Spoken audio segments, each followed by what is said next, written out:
तो देखिए टॉपिक है ट्रिग्नोमेट्रिक रेशियो। हम लोगों ने जो स्टार्ट किया था कि साइन थीटा का फॉर्मूला क्या होता है, फिर मैंने बताया बेस किसको मानते हैं, परपेंडिकुलर किसको मानते हैं।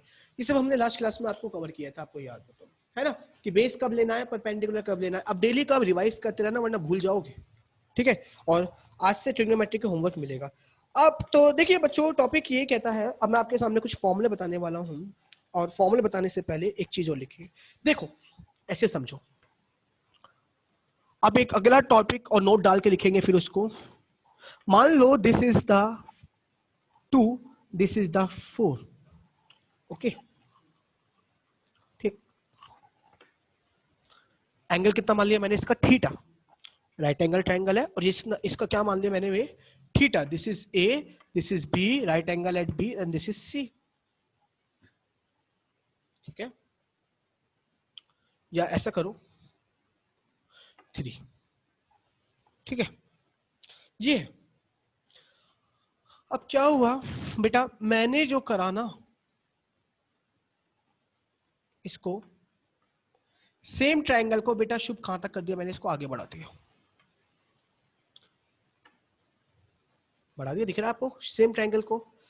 अब जब ये वाली साइड मैंने कितनी बढ़ा दी कि 3 थी, तो ये कितनी हो गई बेटा 6, और ये 4 थी तो ये कितनी हो गई बेटा, इस तरीके से आगे बढ़ गई। बढ़ेगी भी इसी तरीके से। एंगल को चेंज नहीं करा मैंने एंगल चेंज नहीं करा। खुद देखो इस छोटे वाले ट्रायंगल में एंगल कितना बन रहा है, तो इस बड़े वाले ट्रायंगल में भी कितना एंगल बन रहा है। यानी मैंने एंगल चेंज नहीं करी मगर इस ट्रायंगल की साइड बढ़ा दी। ये भी बढ़ गई, परपेंडिकुलर बेस भी बढ़ गया, परपेंडिकुलर बढ़ गया, और हाइपोटेन्यूज भी बढ़ गया। ये इसका यहां से लेके यहां तक का हाइपोटेन्यूज था, अब बड़े वाले का यहां से लेके यहां तक का, एच डैश से मान लिया। ये इसका यहां से लेके यहां तक का बेस था, अब इसका ये यहां से लेके यहां तक का बेस है, ठीक है। तो मैं इसको इरेज करता हूं ताकि आप कंफ्यूज मत हो, ठीक है। तो ये था, बढ़ा दिया। तो बेटा अब जरा tan थीटा की वैल्यू निकालना, निकालोगे ना, तो 4/3 आएगी perpendicular upon base. tan theta किसके बराबर होता है, रिवाइज हो जाएगा, एक परपेंडिकुलर अपॉन बेस के बराबर होता है ना। परपेंडिकुलर अपॉन बेस, थीटा के हिसाब से बेस क्या होगा, यही होगा जिस पे ये एंगल है, और परपेंडिकुलर क्या होगा, ये होगा। तो tan theta perpendicular upon base होगा ना, तो कितनी वैल्यू आएगी 4/3, 4/3। अब जरा बड़े वाले ट्रायंगल में बात करना, अगेन tan थीटा बड़े वाले ट्रायंगल में बात करना, परपेंडिकुलर कितना हो गया और बेस कितना हो गया, जरा काटोगे 2 2 जा 2 4 जा 8, 2 3 जा, अब भी वैल्यू क्या है दोनों की। यानी अगर आप किसी भी ट्रायंगल के एंगल को चेंज नहीं करते हो, किसी भी ट्रायंगल के एंगल को चेंज, बस केवल उसकी साइड बढ़ा देते हो, तो ट्रिग्नोमेट्रिक रेशियोज की वैल्यू चेंज। यानी आप ऐसा मत समझना कि जितना बड़ा ट्रायंगल उतना ज्यादा वैल्यू आएगी, या जितना छोटा ट्रायंगल उतनी कम, ऐसा नहीं है। सारा काम किस पे डिपेंड करता है, थीटा पे। अगर थीटा चेंज नहीं हो रहा तो आपके ये वैल्यू भी चेंज, जो वैल्यू इस ट्रायंगल में साइन थीटा की होगी वही वैल्यू इस वाले बड़े वाले ट्रायंगल में होगी, जो वैल्यू कॉस थीटा की इस छोटे ट्रायंगल में होगी वही वैल्यू इस, क्योंकि दोनों ट्रायंगल आपस में क्या है, सिमिलर होंगे। सिमिलर क्या है ये हम लोगों ने नहीं पढ़ा, तो मैं इसको दूसरे तरीके से समझा सकता था सिमिलरिटी की तरफ से, लेकिन वो भी आपने नहीं पढ़ा, तो केवल अभी आप लिख लो, जब 6 चैप्टर पढ़ेंगे तब आपको अच्छे से समझ में आएगा, ठीक है। तो क्लियर है कि अगर किसी भी ट्रायंगल के एंगल को ना चेंज किया जाए, बस उसकी साइड को बढ़ा दिया जाए, तो जो भी हम ट्रिग्नोमेट्रिक रेशियोज निकालेंगे, साइन कॉस टैन कॉट, ये सब ट्रिग्नोमेट्रिक रेशियो ही तो है, वो चेंज नहीं होते, उनकी वैल्यू क्या रहती है, फिक्स। हाँ अगर आपने एंगल चेंज कर दिया तो एंगल चेंज करने पे उनकी वैल्यू क्या हो जाएगी, बदल जाएगी, ठीक है। तो लिख लीजिए इस वाले पॉइंट को मार्क करके, the values of the trigonometric ratio, the values. और आज फिजिक्स की क्लास में सभी कंपास लेके आए होंगे, होपफुली, मुझे उम्मीद है कंपास पूरा आपके पास है, ज्योमेट्री लेके आनी थी, चलो कोई बात नहीं, है ना। The values of the trigonometric ratios of an angle do not very, very समझ तो चेंज नहीं होता मतलब, do not very with the length of the sides of the triangle, with the length of the sides of the triangle, with the length of the sides of a triangle. समझ गए मैं कहने का मतलब क्या है? कि कुल मिला के अगर इस एंगल को चेंज ना किया जाए, केवल इसकी साइड बढ़ा दी जाए, तो वो जो वैल्यूज होगी ट्रिग्नोमेट्रिक रेशियो की वो चेंज नहीं होगी। कॉमा लगा के लिखो, if the angle remains same, if the angle remain same, अगर एंगल सेम रहा, एंगल को चेंज नहीं करा तो। ये वाला पार्ट भी खत्म। छोटे छोटे टॉपिक है लेकिन इंपॉर्टेंट रोल प्ले करते हैं, है ना? If the angle remain same. तो बेटा प्लीज जिसको भी समझ में ना आ रहा हो ना पूछ लेना, ठीक है? क्लियर है? ठीक है, कोई भी दिक्कत हो पूछ लेना, ठीक? बेफिक्र होके आगे चले, बेफिक्र होके पूछ, नंदिनी करण सभी, ठीक है? तो अगर हम एंगल को चेंज ना करें, केवल उनकी साइड को बढ़ा दें, तो उसके बाद भी ट्रिग्नोमेट्रिक रेशियो की वैल्यू सेम आप ये बता सकते हो नोट डाल के। आगे लिखिए बेटा। अब एक चीज और, लास्ट पार्ट, और उसके बाद क्वेश्चन करेंगे जो भी हमने पढ़ा है। अब सुनना मेरी बात, देखो बहुत इंपॉर्टेंट थिंग है, मैं चाहता तो नहीं बताता लेकिन फिर भी बता देते हैं। देखो अगेन, आप एक पाइथागोरस थ्योरम की मदद से, मान लो ये ए है, ये बी है, ये सी, अगर इसकी वैल्यू 4 है और इसकी वैल्यू 3 है, तो बेटा इसकी वैल्यू कितनी आएगी? 5। पता है ना आपको पाइथागोरस थ्योरम में, आपको पता है किसी भी राइट एंगल ट्रायंगल में hypotenuse is the highest, not longest side, hypotenuse is a longest side. पता है ना कि किसी भी राइट एंगल ट्रायंगल में सबसे बड़ी साइड हाइपोटेनियस ही होती है, पता है ना? अब जरा एक छोटी सी बात, केवल मैं दो चीजों की बात करूंगा और किसी की नहीं। साइन थीटा का फॉर्मूला क्या होता है? किसी भी अब खुद बताओ, साइन थीटा को जब सॉल्व करोगे तो हमेशा वैल्यू नीचे बड़ी आएगी या छोटी आएगी? क्यों? देखो फॉर्मूला क्या कह रहा है, P अपॉन H ना, यानी हमेशा डेनोमिनेटर में वैल्यू बड़ी आएगी, और परपेंडिकुलर तो हमेशा हाइपोटेनियस से छोटा होगा, हमेशा परपेंडिकुलर तो हाइपोटेनियस से छोटा होता है, यानी यहाँ न्यूमरेटर छोटा होता है, डेनोमिनेटर बड़ा, और जब भी न्यूमरेटर छोटा और डेनोमिनेटर बड़ा होता है तो सॉल्व करने पे उसकी वैल्यू 1 से छोटी आती है, बड़ी आती है?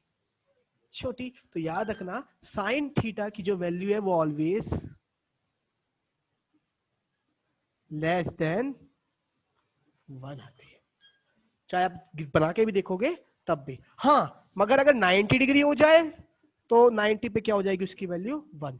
बट केवल एक केस, जब एंगल कितना हो जाए 90, तो वो हो जाएगी 1, वो मैं आपको समझाने की कोशिश करूंगा, फिलहाल के लिए भी सुन लो बस। तो जनरली साइन थीटा की जो वैल्यू होती है वो आपकी क्या होती है? 90 सॉरी 1 से कम ही होती है, क्योंकि नीचे हाइपोटेनियस आ रहा है, और हाइपोटेनियस तो हमेशा क्या होगी? बड़ी। लेकिन एट अ पर्टिकुलर केस, कभी कभी एट अ पर्टिकुलर केस, किसी एक्सेप्शन केस में जब एंगल 90 बनता है, कैसे बनता है वो आप शायद ना समझ पाओ, अभी मैं बताऊंगा बाद में आराम से। 90 बनता है तो उस केस में उसकी वैल्यू क्या हो जाती है? 1। ठीक है, क्या हो जाती है? 1। ठीक है, उसी तरीके से, क्योंकि ऐसा क्यों हुआ? क्योंकि नीचे क्या आ रहा है? हाइपोटेनियस। उसी तरीके से कॉस थीटा का फॉर्मूला भी क्या होता है? B upon H. इसमें भी नीचे क्या आ रहा है? यानी same for cos theta, same for sine theta, same for cos. लेकिन कॉस 90 नहीं होता इसमें, वो 0 हो जाएगा। कॉस 90 नहीं होता, वो केवल 90 में होता है, ठीक है, वो 1 होता है। ठीक है, तो याद रखना, कुल मिला के ऐसा लिखो कि साइन थीटा और कॉस थीटा की वैल्यू हमेशा 1 से क्या आती है? छोटी आती है, बस ऐसे याद रखो। हाँ, 1 से छोटी आती है, लेकिन पर्टिकुलर केस पे दोनों 1 हो जाते हैं। कब? साइन किस पे हो जाता है? एट 90 पे। ये कब होता है? एट 90 पे 1। और ये कब होता है? एट कैसे होता है वो बाद में सीखेंगे, फिलहाल के लिए लिख लो, यस वाली बात को मत लिखो, बस ये पता होनी चाहिए आपको, ठीक है? इसको मैं इरेज कर रहा हूँ, कोई ज्यादा खास बात नहीं है, ठीक है? तो बस लिख लो, इसको बात को मत लिखो। और आज आपका पहला क्वेश्चन आ रहा है, सुनेंगे मेरी बात कैसे करेंगे और फिर आपको करेंगे, ठीक है? इतना टॉपिक सफिशिएंट है आपको एक्सरसाइज कराने के लिए। 8.1 अब आप पूरी कर सकते हो। एक्सरसाइज प्रॉपर मेरे सामने करेंगे आप लोग, ठीक है? मैं जो भी होमवर्क दूंगा, एक्स्ट्रा क्वेश्चन वगैरह, वो सब आप खुद करेंगे और डाउट्स लेंगे फिर हम उसके संडे को, ठीक? ठीक है, तो एनसीईआरटी नहीं करनी घर से खुद, वो मैं कराऊंगा अपने सामने, आपके सामने एक एक क्वेश्चन आप भी करेंगे, मैं भी करूंगा। देखिए सबसे पहले बात करते हैं एग्जाम्पल 1 की। आप फील लेना, समझना, ना है पूछना। गिवन, और कुछ 3 क्वेश्चन फिर होमवर्क में मिलेंगे, उन्हें आप करना और हम डिस्कस करेंगे। Given tan a is equal to 4/3, find all other trigonometric कोई भी बुक में सॉल्यूशन ना दिखे, इसको पहले फील करेंगे, समझेंगे। कभी कभी 2 नंबर में क्वेश्चन आ जाता है ऐसा। क्वेश्चन क्या है, एक मिनट रुकेंगे बस।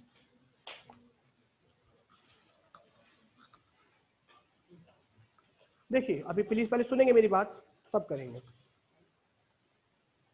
एक बात सुन लेंगे पहले मेरी बात, ठीक है। क्वेश्चन क्या कहता है बच्चों, क्वेश्चन क्या कहता है बच्चों, आपको tan a की वैल्यू 4/3 गिवन है, तो जो बचे हुए जितने भी ट्रिग्नोमेट्री रेशियो है उनकी वैल्यू फाइंड करो। यानी साइन थीटा की वैल्यू फाइंड करो, थीटा मतलब साइन a की वैल्यू फाइंड करो, कॉस a की वैल्यू फाइंड करो, tan ऑलरेडी है, कॉट a की वैल्यू फाइंड करो, sec a की वैल्यू फाइंड करो, cosec a की वैल्यू फाइंड करो। तो देखो सबसे पहले तो, ठीक है, इस क्वेश्चन को एक इस करने से पहले एक चीज बताना भूल गया, उसको लिख लेना बस साइड में प्लीज। सॉरी वो बताना भूल गया मैं एक क्वेश्चन को, पहले उसको लिख लो प्लीज, ठीक है, पहले उसको लिख लो, पहले उसको लिख लीजिए फिर दिखेंगे। देखिए साइन थीटा, आप खुद देखो, मैंने कल ये लिखवाया था ना, पंडित बद्री प्रसाद की तरह से याद कर सकते हो या कुछ भी। ये क्या होता है साइन, ये क्या होता है कॉस, ये क्या होता है टेन, कॉट, सेक, कॉसेक। आप खुद देखना। अब यहाँ देखो कुछ फॉर्मूलेज आ रहे हैं इंपॉर्टेंट, बेसिक फॉर्मूलाज। कोशिश किया करो फॉर्मूलाज, आपको मेरा पेज है एक अग्रवाल क्लासेस, उस पे आज अपलोड हो जाएंगे सारे फॉर्मूलेज जो भी पढ़े होंगे डेली, ठीक है, पढ़ना जरूर। देखो साइन थीटा किसका उल्टा है बेटा, खुद देखो, जब sine theta P upon H है तो कॉसेक कितना एच अपॉन पी, यानी दोनों एक दूसरे के क्या है, रेसिप्रोकल है। यानी साइन थीटा को मैं लिख सकता हूं 1 अपॉन कॉसेक थीटा। समझ लो ना, समझ लो ना, हाँ। कैसे, फॉर एग्जाम्पल अगर साइन थीटा की वैल्यू 2/3 है तो कॉसेक थीटा हो जाएगा रेसिप्रोकल। खुद देखो ना, जब ये पी अपॉन एच है या एच अपॉन पी, यानी दोनों एक दूसरे के क्या है, रेसिप्रोकल। उसी तरीके से कॉसेक थीटा भी किसका रेसिप्रोकल है, चाहे तो मैं साइन को कॉसेक का रेसिप्रोकल बोल दूं, चाहे कॉसेक को साइन का, ये हो गया दूसरा फॉर्मूला। उसी तरीके से कॉस थीटा किसका रेसिप्रोकल होता है बेटा, यानी अगर कहीं भी कॉस दे रखा है उसको सेक में चेंज करना है, या कहीं भी सेक दे रखा है उसको कॉस में चेंज करना है, तो उसका क्या कर दो, रेसिप्रोकल। और उसी तरीके से सेक थीटा किसके बराबर होता है, मैं नहीं बता रहा, ये रटो मत, खुद देखो ना, sec cos, cos B upon H है तो सेक एच अपॉन बी है, रेसिप्रोकल है ना। उसी तरीके से टेन थीटा किसका रेसिप्रोकल है, कॉट थीटा का, और कॉट थीटा किसका रेसिप्रोकल है, टेन थीटा का। टेन कॉट का उल्टा है, कॉट टेन का, ठीक है। अभी कुछ फॉर्मूला और है, अब एक छोटी सी बात देखेंगे, ठीक है। ये तो एक बेसिक जनरल फॉर्मूले हो गए, ये जनरल फॉर्मूले हो गए ना, कि रिलेशन, कि एक दूसरे का आपस में क्या रिलेशन है। साइन किसका उल्टा होता है, कॉसेक का, कॉस किसका उल्टा है, सेक का, और टेन किसका उल्टा है, कॉट का, या मैं कह सकता हूँ कॉट टेन का उल्टा है सेक कॉस का, कॉसेक साइन का, एक ही बात है। अब एक छोटा सा एक फॉर्मूला और होता है, आप खुद देखना। अगर मेरे से कोई पूछे कि sine theta upon cos theta निकालो, मेरे से कोई पूछ रहा है sine theta upon cos theta की वैल्यू निकालो, जरा बताना साइन थीटा का फॉर्मूला क्या होगा, पी अपॉन, तो मैं साइन थीटा की जगह क्या लिख सकता हूं बेटा, कॉस थीटा क्या होता है, बी अपॉन एच, तो अपॉन कॉस थीटा की जगह क्या लिख सकता हूं बेटा, एच से एच ये मल्टीप्लाई हो जाएगा, तो क्या बचा, पी अपॉन, और पी अपॉन भी किसके बराबर होता है। तो बेटा याद रखिएगा, एक फॉर्मूला और होता है क्या, कि जो tan थीटा होता है वो sine theta upon cos theta होता है। यानी tan, कहीं जगह अगर tan लिखा है तो tan की जगह में साइन अपॉन कॉस लिख सकता हूं। अभी प्रूफ करके दिखाया है ना, इसका प्रूफ है कैसे, अगर मैं इन दोनों को डिवाइड कर लूं, भैया कर सकता हूं, तो साइन की जगह पी अपॉन एच लिख सकता हूं, और कॉस की जगह बी अपॉन एच, एच से एच कैंसिल, बी ऊपर पहुंच गया तो पी अपॉन बी बचा, और पी अपॉन बी होता क्या है बेटा, tan, क्या होता है tan, तो यानी साइन अपॉन कॉस किसके बराबर आ गया, tan थीटा। यानी अगर कहीं भी आप साइन थीटा और कॉस थीटा वाली वैल्यू को डिवाइड करोगे तो वो हमेशा किसके इक्वल आएगी। और अब जरा tan किसका उल्टा होता है ना, सुनना मेरी बात, तो tan की जगह अगर मैं, मुझे cot थीटा निकालना है तो मैं इसका भी रेसिप्रोकल कर दूं, खुद देखो, है ना, समझ गए ना मैं कहने क्या चाह रहा हूँ। एक मिनट तो ना भैया, tan का रेसिप्रोकल क्या है? tan को अगर उल्टा कर दोगे तो क्या हो जाएगा? cot। अगर मैं sin अपॉन cos को उल्टा कर दूं, cos अपॉन sin, तो वो भी तो cot ही बन जाएगा। आप समझो ना, tan किसके बराबर है? sin अपॉन cos के। अगर मैं इसको उल्टा कर दूं, cos को ऊपर लिख दूं, sin को नीचे, तो ये भी tan का भी उल्टा हो जाएगा। और tan का उल्टा क्या होता है? cot। चाहे तो निकाल के देख लो sin कैसे, आप खुद देखो ना, ऐसे चल लो, चाहे तो ऐसे कर लो, tan थीटा है ये, है ना। अब देखो, सुनो मेरी बात सभी, देखो यहाँ देखो, यहाँ कुछ फॉर्मूले हैं ये। tan थीटा को मैं लिख सकता हूँ 1 अपॉन cot थीटा, अभी तो बताया था आपको, उल्टा होता है ना। किसके बराबर होगा बेटा? ये sin थीटा अपॉन, है ना, tan की जगह 1 अपॉन cot लिख दिया, बराबर sin अपॉन cos। दोनों तरफ रेसिप्रोकल कर दो, cot को ऊपर ले जाओ तो cot थीटा ये भी ऊपर पहुंच जाएगा, यानी cos थीटा अपॉन। कुल मिला के कैसे भी याद कर लो भैया, जब tan sin अपॉन cos है तो tan का उल्टा cot, और sin अपॉन cos का उल्टा cos अपॉन sin। नहीं आया बेटा? ठीक है, श्योर, बस ये फॉर्मूला याद कर लो। ठीक है, तो लिख लो यहीं पर, cot theta will be equal to the cos theta upon sin। इसी के साथ मेरे कुछ बेसिक जनरल फॉर्मूले खत्म पहले एक्सरसाइज के। इसके सिवा कुछ यूज नहीं होना फर्स्ट एक्सरसाइज में। रिपीट कर रहा हूं, साइन किसका उल्टा होता है? कॉसेक का। ठीक है बेटा, और कॉसेक किसका उल्टा होता है? साइन का। कॉस किसका उल्टा होता है? सेक का। और सेक किसका उल्टा होता है? कॉस का। टेन किसका उल्टा है? कॉट का। और कॉट किसका उल्टा होता है? टेन का। फिर हमने क्या देखा कि टेन थीटा किसी और फॉर्मूले के इक्वल भी होता है, that is sine upon cos. उसी तरीके से कॉट थीटा भी किसके ऊपर बराबर होता है? Cos theta upon sine theta. ठीक है, ये मेरे कुछ जनरल फॉर्मूलेज हैं जो आपको याद होने चाहिए, मुंह जुबानी यानी फिंगर पे याद होने चाहिए, आपके टिप्स पे होने चाहिए। कोई पूछे साइन थीटा, अरे अच्छा हाँ, कोसेक थीटा और अपॉन साइन कोसेक का उल्टा है। अच्छा हाँ, कॉस तो सेक का होता है। अच्छा, टेन कॉट का होता है, टेन साइन अपॉन कॉस होता है, tan sine upon cos, cot cos upon sine. ये जनरल फॉर्मूले बेसिक है ना। ठीक है, अब मैं पहले एक्सरसाइज करने के बिल्कुल लायक हूँ। अब देखिए, ठीक है, अब देखो, पहला मैं इसको इरेज कर रहा हूँ, चाहे तो आप स्क्रीनशॉट वगैरह कुछ भी ले सकते हैं अपने फायदे के लिए। ठीक है, अब सुनिए,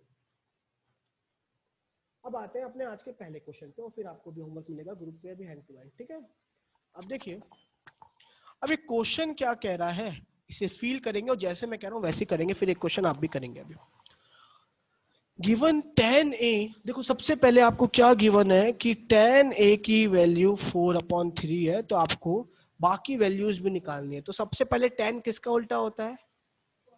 तो जरा बताना, पहले तो बिल एक वैल्यू तो हमें चल गई पता, cot a किसके बराबर हो जाएगा? उल्टा होता है, अभी पढ़ा है कि tan किसका उल्टा होता है? कॉट का। तो एक वैल्यू तो ऑटोमेटिकली हमें पता चल गई, कॉट। अब बचती कितनी है? 4 value, sine cos sec cos. बेटा ऐसे क्वेश्चंस को करने के लिए अगर आपको किसी भी ट्रायंगल की तीनों साइड पता चल जाए तो आप कोई सा भी वैल्यू निकाल सकते हो। जैसे कोई सी भी तीनों, अगर 3 साइड है, तीनों साइड पता चल जाए, परपेंडिकुलर भी पता चल जाए, बेस भी पता चल जाए और हाइट, तो आप कोई सा भी रेशियो निकाल लोगे ना, निकाल लोगे ना कोई सा भी रेशियो, हाँ या ना। तो देखो सबसे पहले वही करना है। देखो क्या करेंगे, यहां लिखूंगा सारे वैल्यूज भी। ठीक है, लेट द, देखो बच्चे बड़े गलती करते हैं, पहले सुनो, let the common ratio, common number side B X, या कॉमन नंबर बी एक्स।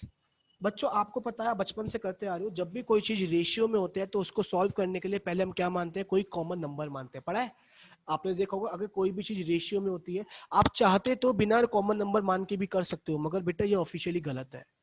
क्यों? क्योंकि जब कोई रेशियो में होता है तो वो कट पिट के आता है, किसी न किसी नंबर से कट के आता है, तो वो नंबर को हमें को मानना पड़ेगा। तो वो नंबर क्या माना हमने? एक्स। ठीक है, तो let the common number B X. हमेशा याद रखना, ऐसे क्वेश्चंस को सॉल्व करने के लिए पहले यही करना है। अब देखो tan a की वैल्यू कितनी दे रखी है आपको? 4/3। tan a होता किसके बराबर है? परपेंडिकुलर अपॉन, यानी यहां से परपेंडिकुलर की वैल्यू कितनी आ गई? 4x, और बेस की वैल्यू कितनी आ गई? आप चाहते तो 4 और 3 मान के कर सकते थे केवल, लेकिन मैं कहता हूं कि x मान के चलो, क्योंकि रेशियो है ना, रेशियो हमेशा पूरे नंबर नहीं होते, रेशियो नंबर नहीं होता, रेशियो तो कट पिट के आता है। तो इसलिए नंबर बनाने के लिए हमने एक कॉमन नंबर मानना पड़ेगा, तब जाके वो नंबर बनेगा।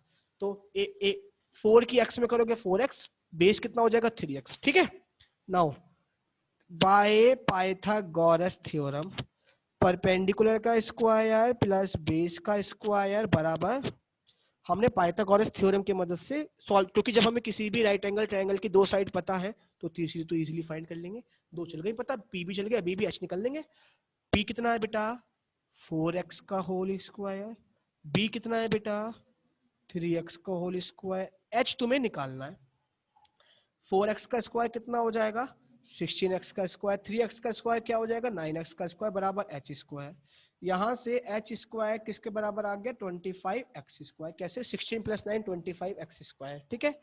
यहां से h कितना आ गया √25x स्क्वायर, और we can say that h की वैल्यू कितनी आ गई 5x। तो देखो ये रहा परपेंडिकुलर, ये रहा बेस, और ये रहा हाइपोटेनियस। अब तो निकाल सकते हो, अब तो आपको सब आ गया। सबसे पहले निकालते हैं साइन ए। साइन ए का फॉर्मूला क्या होता है P/H। P कितना है 4x, H कितना है x से x कट गया, साइन ए किसके बराबर आ गया 4/5। अब निकालो कॉस ए। अब साइन ए आ गया तो कॉस ए कितना हो जाएगा, इसका उल्टा, अभी पढ़ाया था साइन का उल्टा, चाहे तो फॉर्मूले से निकाल दो H/P। H कितना है 5x, P कितना है 4x, तो x से x कट गया 5/4। तो एक हो गए, दो, तीसरा, चौथा। अब क्या निकाल दो cos a। cos a का फॉर्मूला क्या होता है B/H। B कितना है 3x, H कितना है x से x कट गया, कितना आ गया, और उसी तरीके से sec a इसका उल्टा हो जाएगा, चाहे फॉर्मूले से निकाल लो। हो गए क्वेश्चन खत्म। आपको को सारे रेशियो निकालने थे, मैंने निकाल दिए सारे रेशियो। साइन ये रहा, sine cos tan cot sec cosec 6 होते हैं, 6 के 6 निकल गए, पहला क्वेश्चन खत्म मेरा, है ना। समझ गए ना कैसे करते हैं ऐसे क्वेश्चंस को। अगले क्वेश्चन पे आ रहे हैं, घबराएंगे नहीं, बहुत इंपॉर्टेंट चल रहा है। एग्जाम्पल 1 हो चुका है, एनसीईआरटी के एग्जाम्पल्स मैं कराऊंगा, फिर आप 8.1 मेरे सामने बैठ के खुद करेंगे, और जो भी डाउट्स है वो मेरे से पूछेंगे, हैंड टू हैंड करेंगे खुद ही। 8.1 मेरे सामने ऐसी लाइव बैठ के करेंगे, जो भी डाउट है वो मेरे से पूछेंगे, ठीक है। सभी बच्चों से कह रहा हूँ करके, मैं हैंड टू हैंड आपका मुझे व्हाट्सअप करिए, कुछ भी मैं चेक करूंगा, जो भी कमियां हैं वो हैंड टू हैंड क्लियर करेंगे, ठीक है। मैं एग्जाम्पल से आपको गाइड कर रहा हूँ, पहले जो भी नहीं आए मैं बताऊंगा, ठीक। 8.1 का पहला क्वेश्चन खत्म होता है। अब मेरी बात सुनना, अगले क्वेश्चन पे आते हैं। देखो एग्जाम्पल 2 इस थोड़ा सा बड़ा है, तो वो शायद अभी टाइम लिमिट हमारी कम बची है, तो उसको हम कल छेड़ते हैं। पहले एग्जाम्पल 3 कराता हूं मैं, ठीक है, उसके बाद एग्जाम्पल 2 हम कल करेंगे, ठीक है। इंपॉर्टेंट एग्जाम्पल है वो, ठीक।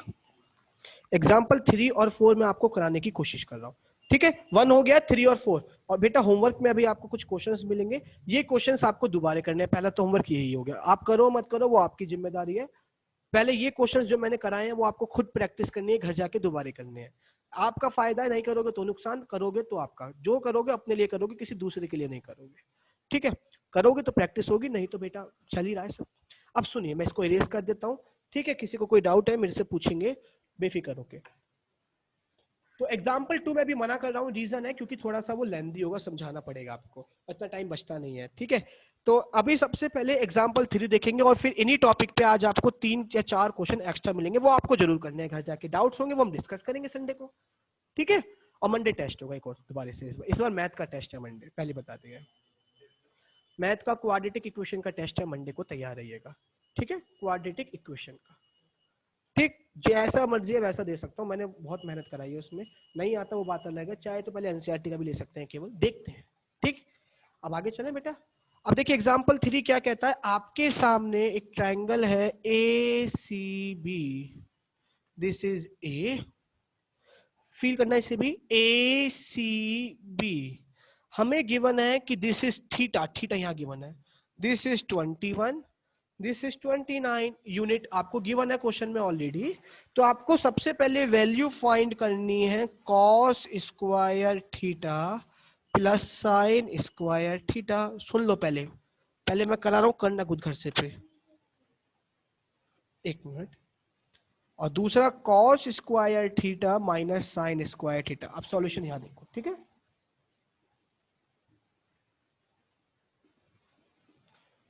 देखो अब,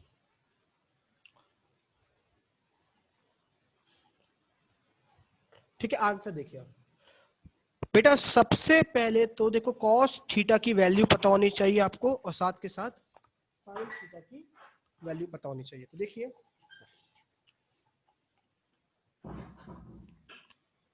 देखो ये 21 आराम से, ठीक है, क्या कुछ बात हो गई, ये 21 ये 29, मुझे ये फाइंड करना है क्योंकि मैंने पहले ही बताया आप कोई भी रेशियो इजीली फाइंड कर सकते हो कब, जब आपको किसी भी ट्रायंगल के तीनों साइड गिवन हो, कर सकते हो ना, चाहे साइन हो कॉस हो टैन हो कॉट हो सेक हो कोसेक हो कोई सा भी। तो सबसे पहले बाय पीजीटी, और अभी क्वेश्चन व्हाट्सएप करूंगा प्लीज सभी कर लेना। क्या फॉर्मूला होता है इसके हिसाब से, ए सी का स्क्वायर प्लस बी सी का स्क्वायर बराबर ए बी का स्क्वायर, यही तो होगा। परपेंडिकुलर का स्क्वायर प्लस बेस का स्क्वायर बराबर हाइपोटेन्यूज का स्क्वायर। एसी का स्क्वायर मुझे निकालना है, बीसी का स्क्वायर कितना, बीसी कितना दे रखा है 21 का स्क्वायर, ए बी कितना दे रखा है 29 का स्क्वायर। यहां से एसी स्क्वायर किसके बराबर आ जाएगा बेटा, 29 का स्क्वायर, देखो सुनो, माइनस 21 का होल स्क्वायर, है ना। तो ए सी स्क्वायर बताइए, 29 का स्क्वायर होता है 841 और 21 का होता है 441। तो ए सी स्क्वायर बराबर आ गया बेटा 400 और ए सी की वैल्यू कितनी आ गई आपकी 20। मैं क्या इसकी जगह 20 लिख सकता हूँ,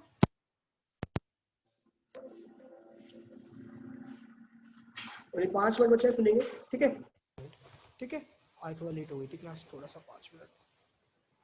तो एसी की वैल्यू 20 आ गई ना, यहां तक तो मेरे ख्याल से किसी को कोई इश्यू होगा नहीं कि ये कैसे करा, हमने सीधा सीधा पीजीटी लगाई है। अब देखिए यहां फॉर्मूले में क्या, देखो एक बात हमेशा याद रखना, अभी तो तुम लोगों को ने सीखा नहीं है इसलिए बता रहा हूं, कहीं भी अगर cos square theta plus sine square theta लिखा आ जाए तो वो हमेशा 1 के इक्वल होगा, हमेशा याद रखना। थीटा सेम होना चाहिए, अगर ये एंगल 45 है तो ये भी कितना होना चाहिए, ये 50 है तो ये भी 60 है, तो आगे पढ़ोगे आप 8.3 में ट्रिग्नोमेट्री की आइडेंटिटीज में। फिलहाल याद रखिएगा, अगर कभी भी कॉस स्क्वायर थीटा और साइन स्क्वायर थीटा आपस में add, square not even single power नहीं, स्क्वायर ऐड हो रहे हैं, अलग अलग, पूरे का होल स्क्वायर नहीं, अलग अलग, cos square theta plus sine square theta तो हमेशा 1। ऐसा नहीं है कि ये थीटा 30 है ये 45 है तो 1 होगा, थीटा भी क्या होना चाहिए सेम। अगर sine square 30 plus cos square 30 तो हमेशा 1 होना चाहिए। तो बेटा इसका आंसर तो आपको पता ही होना चाहिए कितना आएगा। अब चेक और कर लेते हैं, क्योंकि अभी हमने सीखा नहीं आइडेंटिटी, तो हमें तो उसी मेथड से करना है जो हमें बेसिक मेथड पता है, प्रूफ करना है इसको, है ना। तो इसकी वैल्यू निकालनी है। तो देखो सबसे पहले आप खुद देखो जरा, बताना कॉस थीटा की वैल्यू कितनी होती है, जरा बेस कितना है, थीटा के हिसाब से बेस कितना होगा 21 और हाइपोटेनियस तो कितना होगा कॉस थीटा। उसी तरीके से साइन थीटा, क्योंकि दो ही चीज यूज हो रही है तो कॉस थीटा या फिर साइन थीटा कितना होता फॉर्मूला, परपेंडिकुलर कितना है इसका और एच कितना है, तो साइन थीटा किसके बराबर आ गया।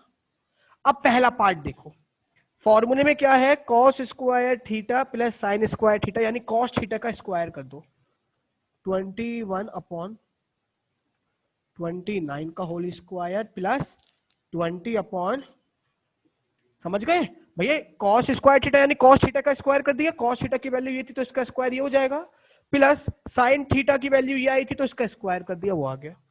समझिए मेरी बात क्या करा है ना। अब देखो 21 का स्क्वायर होता है 441, 29 का होता है 841 प्लस 20 का स्क्वायर होता है 400, 29 का होता है 841, दोनों का एलसीएम लोगे 841, ऊपर क्या आ जाएगा अगेन से 841, कट पिट के कितना आ गया। और मैं ये बात आपको ऑलरेडी बता चुका हूं कि चाहे कुछ भी एंगल हो, चाहे 30 हो 40 हो 89 हो, कुछ भी एंगल हो, अगर कॉस स्क्वायर थीटा के साथ साइन स्क्वायर थीटा ऐड कर तो सेम एंगल होने चाहिए, तो वो हमेशा किसके बराबर आएगा। तो ये एक आइडेंटिटी भी है जिसको मैं आगे बहुत इंपॉर्टेंट पर्पज से यूज भी करूंगा। देख लो आराम से, कॉस थीटा 21/29, साइन थीटा 20/29, दोनों का स्क्वायर करके ऐड कर दिया, स्क्वायर करके ऐड करा तो किसके बराबर आ गया 1। दूसरे पार्ट में क्या करना है बेटा, यानी जहां पर प्लस था वहां पे क्या कर दो, बस यहां माइनस कर दो। तो दूसरा पार्ट यहां देख लो एक बार, 441/841 माइनस 400, डायरेक्ट लिख सकते हो। सेकंड पार्ट कैसे, सब कुछ सेम है ना, बस प्लस की जगह क्या आना है माइनस आना है, तो यहाँ प्लस था तो उसकी जगह क्या लिख दिया माइनस, तो आंसर क्या आएगा 841 अपॉन 41। कैसे? 441 में से 400 माइनस होगा तो 41 ही तो बचेगा। तो पहले वाले पार्ट का आंसर तो 1 आ गया, दूसरे वाले पार्ट का 41। याद रखना माइनस से कोई लेना देना नहीं है, प्लस होना चाहिए तभी बनाएगा, कभी माइनस का भी सोच रहे हो। ठीक है, इस तरीके से मेरा ये क्वेश्चन भी खत्म। ठीक है, इसको आगे हमेशा याद रखना, बार बार कह रहा हूं, दिस इज इंपॉर्टेंट। ये एक आइडेंटिटी होती है कि cos square plus sine square theta is always equal to the 1। ठीक है, इसी के साथ मेरा ये वाला पार्ट खत्म होता है। मैं इतना ही कराना चाह रहा हूँ आज आपको, बाकी के कल करेंगे। ठीक है, और भी कुछ इंपॉर्टेंट एक्स्ट्रा क्वेश्चंस अभी आपको व्हाट्सएप पे मिल रहे हैं। आज के लिए इतना, थैंक यू। कोई भी दिक्कत हो मेरे से बेफिक्र होकर पूछेंगे। Thank you class.